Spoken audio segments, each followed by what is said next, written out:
On ne contribue pas à stabiliser un pays en abrutissant les gens, en transformant le peuple en bétail électoral.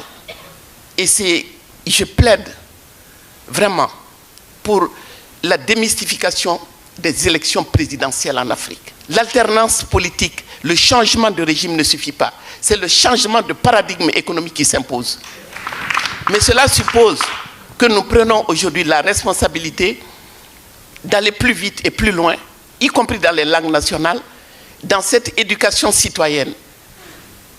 Que les gens comprennent. Je vous assure que si nous avions le même niveau de compréhension des enjeux de ce qui nous arrive, des causes de ce qui nous arrive aujourd'hui, les causes structurelles, d'abord, on se taperait moins dessus les uns les autres, on comprendra qu'on est dans le même bateau, et les gens sauront comment voter, et les gens sauront surtout comment exercer le contrôle citoyen après le vote.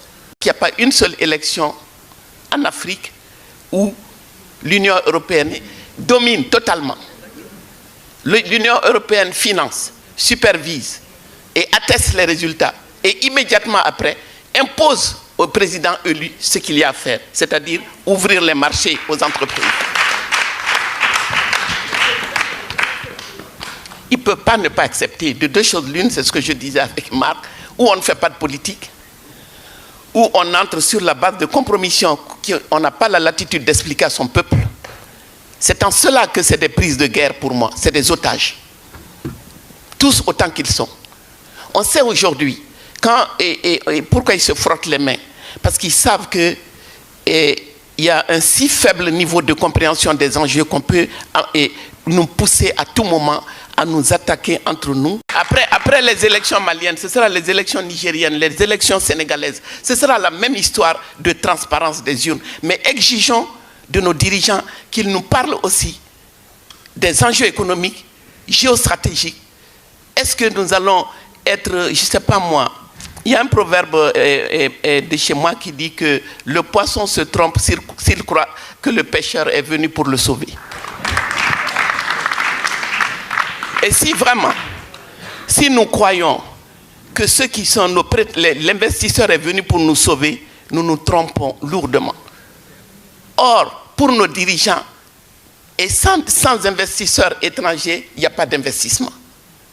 Aujourd'hui, les États libéraux se retranchent tous derrière leurs grandes entreprises. Ils espèrent tous que leurs entreprises iront faire du profit en Afrique pour venir résoudre les problèmes ici. Et nous sommes obligés de manger de ce pain-là pour survivre politiquement. Tous les historiens les plus sérieux vous diront que lorsqu'ils sont arrivés en Afrique, et contrairement à cette affirmation grossière que je viens d'entendre, en Afrique, il existait l'écriture. L'écriture Bamoun, l'écriture Vaille, les hiéroglyphes, le démotique. En Afrique, on savait lire. Pas tout le monde, parce que l'écriture n'a jamais été à la portée du monde entier sur la planète Terre. Mais simplement, il y avait des castes, il y avait des gens qui savaient lire et écrire. Donc, le fait de dire que ces gens, moi je ne vois rien de positif dans l'arrivée de ces gens-là. Il n'y a rien de positif. Parce que quelqu'un qui prend ma grand-mère, il la viole. Il prend ma soeur, il la viole. Il viole ma fille, après il m'offre un VX, une maison à étage. Si c'est ça qu'on appelle, je fais un parallèle, hein, c'est pas comme ça exactement les choses sont passées, parce qu'il n'y a pas de VX à l'époque. On doit arrêter, on doit sortir de ces conditions. La France ne comprend pas l'Afrique. Et il est grand temps qu'elle la comprenne. Il faut cesser de voir l'Afrique comme un réservoir, il faut cesser de voir l'Afrique comme une masse de manœuvre qui doit suivre. Il faut voir l'Afrique majeure, il faut voir les masses populaires qui prennent conscience de leurs intérêts, qui revendiquent légitimement et qui réclament la différence, les droits de la différence. Vous imaginez que sur les 9 brevets les plus importants de l'ordinateur, il y a un noir qui détient 6 brevets. Personne ne le connaît. Il s'appelle Mark Dean. Mais quand vous parlez de gigaoctet, par exemple, c'est lui le père du gigaoctet. Vous voyez? Et c'est lui qui a lancé la marque Lenovo. Quand vous voyez Lenovo, c'est Mark Dean. Et il a fait une interview sur CNN, dans The Times, il a parlé de l'avenir de l'informatique. Mais la chose, c'est comment vous faites pour imaginer que l'informatique fonctionne avec les mathématiques africaines. C'est un noir qui détient 6 brevets sur 9, et vous avez des ingénieurs informatiques qui ne savent même pas qu'il y a un noir qui est à ce niveau-là dans l'univers de l'informatique. Maintenant, ce même noir aurait vendu du shit à la 24e avenue, on l'aurait connu. Donc, ce qui veut dire que quoi? On organise le négatif sur le positif. de manière à faire en sorte que nous ayons toujours ce déficit de souveraineté, ce qui montre bien qu'il y a manipulation. Les Européens, je les adore. Et je leur dis toujours que je les adore. Parce que voilà un entraîneur qui t'entraîne à la méchanceté et tu ne le payes pas. C'est-à-dire qu'il n'y a aucune fiche de paye montrant que nous payons les Blancs dans leur méchanceté vis-à-vis de nous. Mais c'est excellent, hein, c'est du bénévolat. Wow. Le gars s'entraîne à être méchant. Enfin, il nous entraîne à devenir méchant. Mais il y a une chose qui se passe. C'est que quand il met la barre à 1 mètre, on saute. À 2 mètres, on finit par sauter. À 3 mètres, on finit encore par sauter. Mais il ne faut pas qu'il oublie une chose. À 50 cm, il ne saute pas, lui. Hein. Pendant qu'il nous entraîne à sauter la barre à 3 mètres, à 50 cm, il ne saute pas. Nous pouvons dépasser même notre production, malheureusement. Par manque d'organisation, nous sommes encore obligés de tendre la main pour demander des aides alimentaires.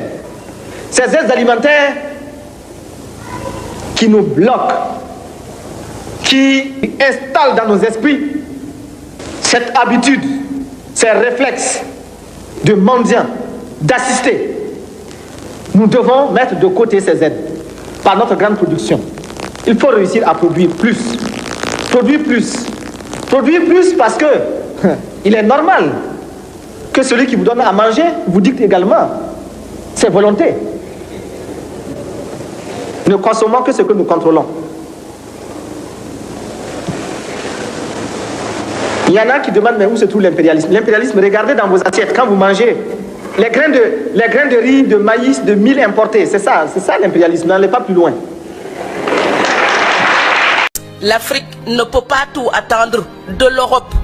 Et moi j'en ai assez quand je parle avec des Africains. Souvent on me dit l'Europe doit nous aider, l'Europe doit nous aider. C'est comme si j'étais dans la maison de mon père et je dis que le voisin doit me nourrir. Je sais bien qu'il y a des torts que nous devons reprocher à l'Europe. Mais 3 siècles de reproches ne changeront pas notre destin. Donc, chercher un coupable extérieur ne changera pas notre destin. Si ma maison brûle et je reste là et je dis quelqu'un a jeté une allumette, ma maison brûle, quelqu'un a brûlé ma maison, quelqu'un a brûlé ma maison. 3 saisons après, je serai encore sous les étoiles. Donc oui, l'Afrique peut reprocher des choses à l'Europe. Oui, mais les défaillances de nos dirigeants d'aujourd'hui, nous ne pourrons pas les justifier, les légitimer uniquement en accusant l'Europe. Ce serait nous mentir à nous-mêmes. Bingo! Un empire doré fondé par le roi forgeron Soumaoro Kanté et qui sera agrandi, unifié puis fortifié par le fameux Soundiata Keïta. Après avoir renversé son prédécesseur, il abolit définitivement l'esclavage entre Maliens et énonce son programme. Que ceux qui font la guerre fassent la guerre, que ceux qui font le commerce fassent le commerce, que ceux qui pratiquent l'agriculture pratiquent l'agriculture. Ainsi le Mandé sera agréable à vivre, le Mandé sera prospère. Il met en place un grand conseil, renforce son armée et intensifie la recherche et la production d'or. Et c'est comme ça que le Mali va faire fortune et bâtir sa réputation de grand commerçant international. D'où l'importance mondiale de l'histoire africaine entre le 8e et le 15e siècle. Pratiquement tout l'or qui venait en Europe, en Asie, par l'océan Indien ou par l'océan Atlantique, venait d'Afrique et d'Afrique subsaharienne. Et c'est aussi de là que vient l'homme le plus riche de tous les temps, Kankan Moussa, connu également sous le nom de Mansa Moussa, un autre empereur du Mali que l'historien Francis Simoni s'appelle le roi de l'or. Le mot religion n'existe dans aucune langue africaine. J'insiste, aucune langue africaine ne connaît le mot religion. Ça, c'est d'une part. Le mot développement est un piège. C'est un fourre-tout dans lequel nous avons plongé depuis les années 70, sans savoir ce que c'est que le développement, sans comprendre le développement, sans savoir où on va. Et après que les Africains aient brillamment échoué dans la course vers le développement, ils sont passés à la course vers l'émergence. Mais vous n'avez pas trouvé un Africain, en tout cas éminent, qui connaisse la chose, qui vous donne une définition sérieuse, concrète de l'émergence. Résultat, de la religion au développement en passant par l'émergence, on est dans le flou le plus total.